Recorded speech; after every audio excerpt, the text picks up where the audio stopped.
நாய்களால் அச்சுறுத்தல் குறித்து பள்ளி கல்வித்துறை விரிவான புதிய வழிகாட்டுதல்களை வெளியிட்டுள்ளது. இது குறித்து விரிவாக பார்க்கலாம். தமிழகத்தில் தெருநாய்களின் எண்ணிக்கை மிகுந்த அளவில் அதிகரித்துள்ளதாலும் அதன் விளைவாக நாய்க்கடி சம்பவங்கள் உயர்ந்து வருவதாலும் பள்ளி மாணவர்களின் பாதுகாப்பை உறுதி செய்யும் விதமாக பள்ளி கல்வித்துறை அனைத்து பள்ளி தலைமை ஆசிரியர்களுக்கும் விரிவான வழிகாட்டு நெறிமுறைகளை அனுப்பி வைத்துள்ளது.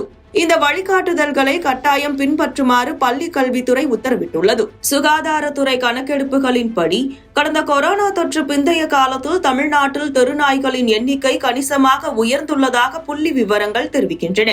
இதன் நேரடி விளைவாக கடந்த 3 ஆண்டுகளாக தெருநாய் கடித்து பாதிக்கப்பட்டவர்களின் எண்ணிக்கை தொடர்ந்து அதிகரித்துக் கொண்டே வருகிறது. இது மட்டுமல்லாமல் மருத்துவமனைகளில் நாய்க்கடிக்கு தேவையான தடுப்பூசிகள் தயார் நிலையில் வைக்கப்பட்டிருந்தாலும் உரிய நேரத்தில் முறையாக தடுப்பூசி செலுத்திக் கொள்ளாத காரணத்தால் ராபிஸ் நோயால் பாதிக்கப்பட்டு இறப்பவர்களின் எண்ணிக்கை உயர்ந்து வருவது மிகுந்த கவலையை ஏற்படுத்தியுள்ளது.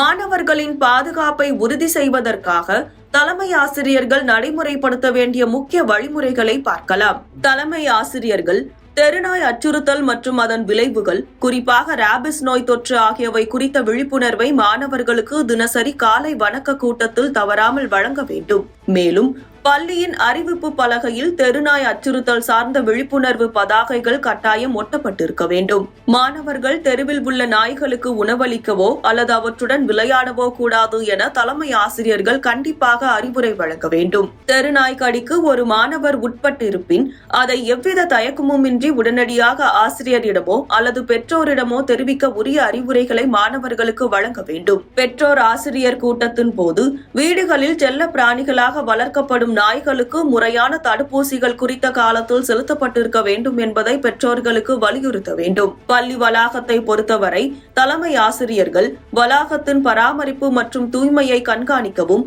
தெருநாய்கள் பள்ளி வளாகத்திற்குள் நுழையவோ அல்லது வசிக்கவோ இயலாதவாறு தீவிரமாக மேற்பார்வையிடவும் ஒரு நோடல் அதிகாரியை நியமிக்க வேண்டும். நியமிக்கப்பட்ட நோடல் அதிகாரியின் விவரங்கள் அறிவிப்பு பலகையில் அனைவரும் அறியும் வகையில் இருத்தல் வேண்டும். மேலும் அவர் தொடர்பான விவரங்களை உள்ளாட்சி அமைப்புக்கு தெரிவிக்க வேண்டும். பள்ளியை சுற்றியுள்ள பகுதிகளில் தெருநாய்கள் நடமாட்டம் அதிகம் இருப்பதாக கண்டறியப்பட்டால் உடனடியாக சம்பந்தப்பட்ட உள்ளாட்சி அலுவலர்களுக்கு தகவல் தெரிவித்து அவற்றை கட்டுப்படுத்த நடவடிக்கை எடுக்க கோர வேண்டும். கால்நடைத்துறை சார்பில் தெருக்களில் சுற்றித் திரியும் நாய்களுக்கு தடுப்பூசி போடுவது, நாய்களின் இனப்பெருக்கத்தை கட்டுப்படுத்த கருத்தடை செய்வது போன்ற நடவடிக்கைகள் மேற்கொள்ளப்பட்டு வருகின்றன. இருப்பினும் இந்த பணியில் உள்ளாட்சி அமைப்புகள் தீவிர கவனம் செலுத்தாத காரணத்தால் தெருநாய்களின் எண்ணிக்கை தொடர்ந்து அதிகரித்து வருவதாக குற்றச்சாட்டு எழுந்துள்ளது. எனவே மாணவர்களின் பாதுகாப்பை கருத்தில் கொண்டு உள்ளாட்சி அமைப்புகள் இந்த கடுமையான பிரச்சனையில் அதிக கவனம் செலுத்தி நாய்களின் எண்ணிக்கையை கட்டுப்படுத்த விரைந்து செயல்பட வேண்டும் என்ற கோரிக்கையும் வலுப்பெற்றுள்ளது.